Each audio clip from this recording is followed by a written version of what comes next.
Hello viewers, मैं पारुल जिंदल स्वागत करती हूँ मसाला सर्कल में, जहाँ टेस्ट भी और हेल्थ भी। दोस्तों, आज की हमारी स्पेशल रेसिपी है पनीर की जलेबी। नॉर्मल जलेबी तो अक्सर आपने घर में बनाई होगी, खाई होंगी, लेकिन आपने कभी पनीर की जलेबी बनाई है? अगर नहीं बनाई है तो आज मिलकर बनाते हैं पनीर की जलेबियाँ। ये बिल्कुल भी सौगी नहीं रहती हैं, बहुत ही क्रिस्पी बनती हैं और कुछ ही मिनटों में ये बनकर तैयार हो जाती है और इनका स्वाद जो है नॉर्मल जलेबी से बिल्कुल अलग होता है और बहुत ही टेस्टी लगती हैं। मैंने अपनी इस वीडियो में हर छोटी से छोटी टिप्स को, हर छोटी से छोटी ट्रिक को आपके साथ शेयर किया है, तो प्लीज़ वीडियो को लास्ट तक ज़रूर देखें। तो चलिए फिर देर किस बात की, जल्दी से शुरू करते हैं अपनी इस रेसिपी को। पनीर की जलेबी बनाने के लिए मैंने यहाँ पर 150 ग्राम के करीबन पनीर लिया है और ये सॉफ्ट पनीर है। मैंने इसे बनाते समय इसमें जो दूध की मलाई थी उसे निकाला नहीं है, उसके साथ ही दूध को दही से फाड़ कर इसे बनाया है। आप जो भी पनीर इस्तेमाल करें, चाहे वो घर का हो चाहे वो बाज़ार का, वो सॉफ्ट होना ज़रूरी है। और अब हम इस मिक्सी के जार में इस पनीर को ऐसे मसल कर या फिर तोड़कर डाल देंगे, क्योंकि हमें इस पनीर का एक अच्छा सा पेस्ट बनाना है, एक स्मूथ पेस्ट बनाना है। तो ये मिक्सर जार में बहुत जल्दी हो जाता है, तो इसलिए मैं इसमें इसके छोटे छोटे टुकड़े करके डाल रही हूँ। और अब इस पनीर को अच्छे से ग्राइंड कर लेंगे। कुछ ही सेकंड्स में इसका एक स्मूथ सा पेस्ट बन जाएगा। यहाँ देखिए, जो पनीर है वो बिल्कुल स्मूथ हो गया है और उसमें एक भी दाना नहीं है, बिल्कुल चिकना हो गया है। हमें इसी तरीके का अपना पनीर का पेस्ट चाहिए था, क्योंकि हम इसी से डायरेक्ट अपनी जलेबियाँ बनाएंगे। तो हमारा यहाँ पर पनीर का पेस्ट तो तैयार हो गया है। अब हम इसमें कुछ चीज़ों को और ऐड कर लेते हैं। तो मैं इसमें डाल रही हूँ 3 चम्मच भर के मैदा और 1 चम्मच भर के डाल देंगे इसमें कॉर्नफ्लोर और 1 चम्मच भर के मैदा मैं फिर से डाल रही हूँ। मैंने यहाँ पर टोटल 4 चम्मच मैदा डाली है और 1 चम्मच भर के कॉर्नफ्लोर डाला है। मैंने यहाँ पर जो चम्मच इस्तेमाल की है वो नॉर्मल हम जिससे खाना खाते हैं उसी चम्मच से मैंने यहाँ पर ऊपर भरकर सभी चीज़ों को लिया है। अब हमारी जो पनीर की जलेबी है वो अंदर तक रसीली बने, अंदर तक उसमें रस जाए, उसके लिए डाल देंगे 1 चुटकी सोडा। 1 चुटकी के बराबर ही हमें इसमें मीठा सोडा डालना है, इससे ज़्यादा हमें सोडे का इस्तेमाल नहीं करना है। और अब इसे एक बार फिर से इसे मिक्स कर लेंगे, यानी कि इसे एक बार फिर से ग्राइंड कर लेंगे। यहाँ देखिए, अभी जो हमने पनीर और मैदा और कॉर्नफ्लोर का जो मिक्सचर हमने अभी ग्राइंड किया था, जिसे हमने बारीक स्मूथ पेस्ट बनाया है, वो काफ़ी गाढ़ा है, काफ़ी डो की फॉर्म में है। हमें इसे थोड़ा सा लिक्विड ही करना होगा। तो इसके लिए मैं इसमें डाल रही हूँ 3 बड़े चम्मच के करीबन पानी, और हमें ज़रूरत लगेगी तो हम इसमें और पानी बाद में ऐड कर लेंगे। ये पनीर की जलेबी के घोल के हिसाब से थोड़ा सा गाढ़ा है, तो मैं इसमें पहले 1 चम्मच पानी डालूंगी। तो मैंने यहाँ पानी में ही अपने जो फूड कलर है, जो जलेबी का कलर है, मैंने यहाँ पर ऑरेंज फूड कलर लिया है, उसे घोल लिया है।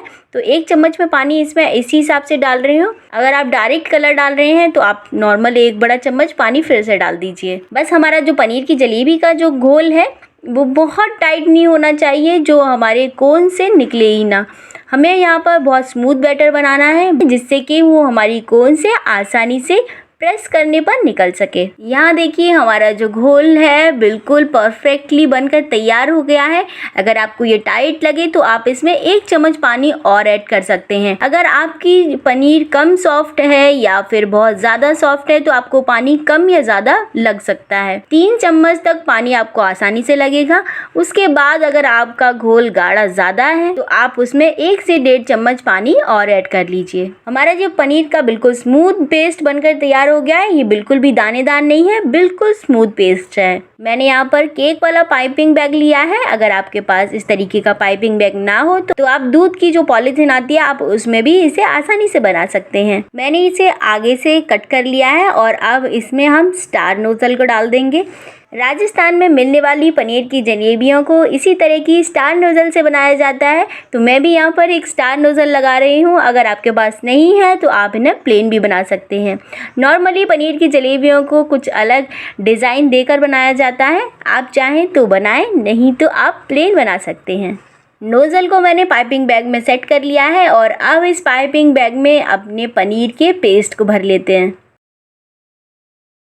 तो हमारा जो पाइपिंग बैग है वो बिल्कुल रेडी हो चुका है।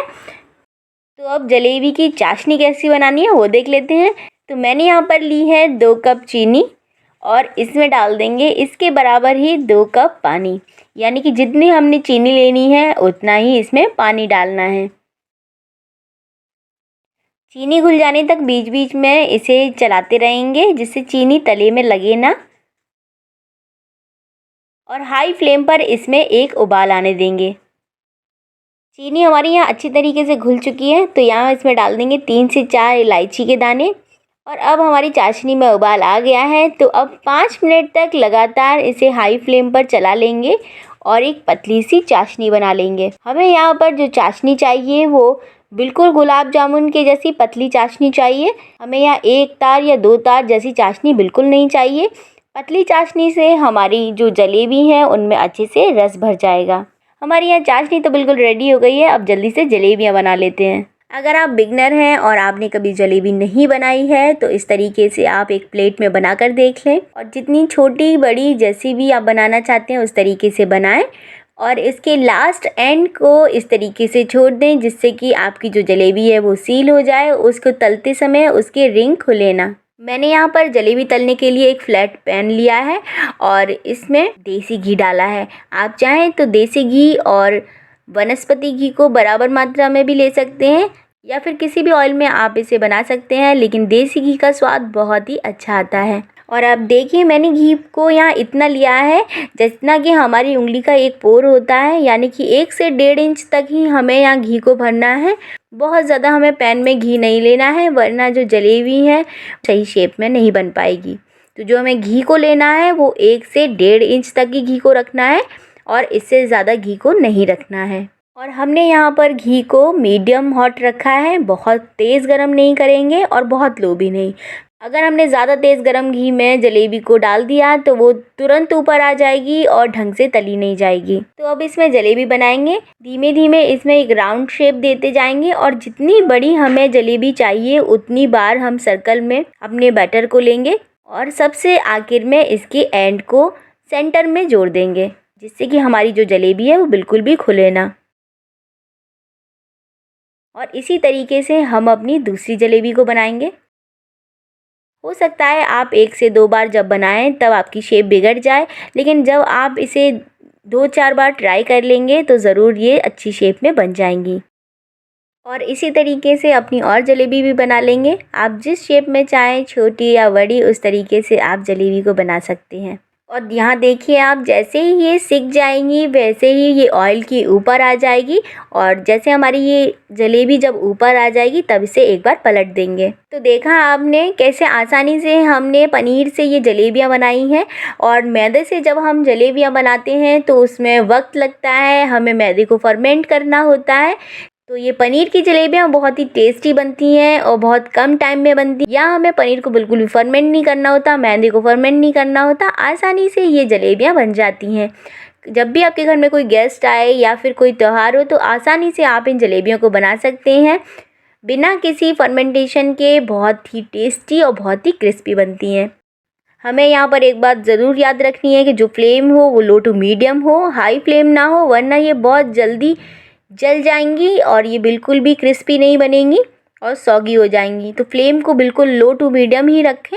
इन जलेबियों को तलने में करीबन 7 से 8 मिनट या 10 मिनट तक भी लग सकती हैं, क्योंकि हम इन्हें लो फ्लेम पर फ्राई कर रहे हैं। और इन्हें अगर हमें क्रिस्पी बनाना है, सॉगी नहीं बनाना है, तो इन्हें लो फ्लेम पर ही अच्छे से फ्राई करेंगे और बार बार पलट पलट कर इन्हें सेक लेंगे। तो ये बहुत अच्छे से ब्राउन हो गई हैं और इनका कलर भी बहुत अच्छे से आ चुका है, और ये पूरी तरीके से हमारी जलेबी सिक चुकी है। तो अब इसे चाशनी में डाल देते हैं। तो यहाँ पर एक इम्पॉर्टेंट बात ये याद रखनी है कि जो हमारी चाशनी है वो बहुत तेज़ गर्म ना हो, हल्की गुनगुनी हो, जिसमें हम अपना हाथ डाल सकें। तो एक बार अपनी उंगली डालकर आप चेक कर लीजिए कि बहुत तेज़ गर्म चाशनी ना हो।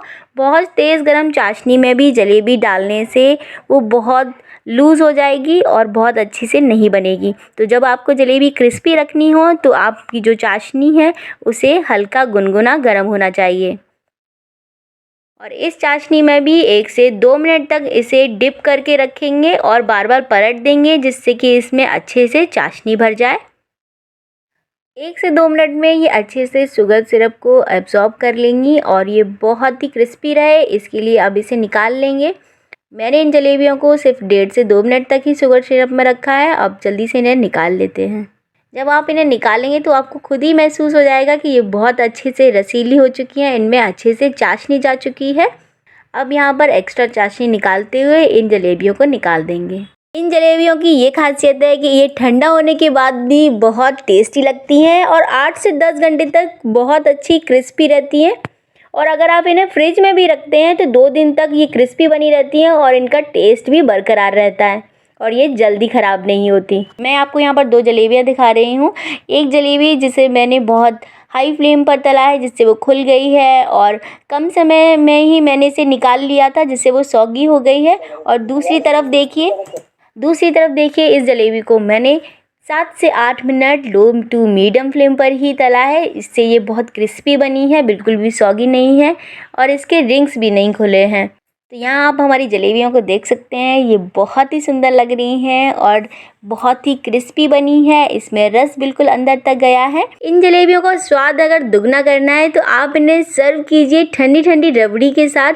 और 15 मिनट में रबड़ी कैसे बनाएं, बहुत आसान तरीके से मैंने आपके साथ एक वीडियो शेयर किया है, जिसका लिंक मैं डिस्क्रिप्शन बॉक्स में दे दूँगी। उसे आप ज़रूर चेक कर लें और आप भी बनाएं झटपट रबड़ी घर पर और ठंडी ठंडी रबड़ी के साथ इन गरम गरम जलेबियों के मज़े लीजिए। इस वीडियो में मैंने हर छोटी से छोटी टिप्स देने की पूरी कोशिश की है, जिससे कि आप जब भी जलेबी बनाएं वो बिल्कुल परफेक्ट बने। तो आप भी बनाइए अपने घर पर इन क्रिस्पी टेस्टी पनीर जलेबियों को। तो अपने एक्सपीरियंस हमारे साथ कमेंट बॉक्स में ज़रूर शेयर कीजिएगा। और इन वीडियोस को बनाने में हमें बहुत मेहनत लगती है, तो प्लीज़ अगर अभी तक आपने चैनल सब्सक्राइब नहीं किया है तो चैनल को सब्सक्राइब कर लें और हमारे इन वीडियोस को अपनी फैमिली फ्रेंड्स के साथ ज़रूर शेयर करें।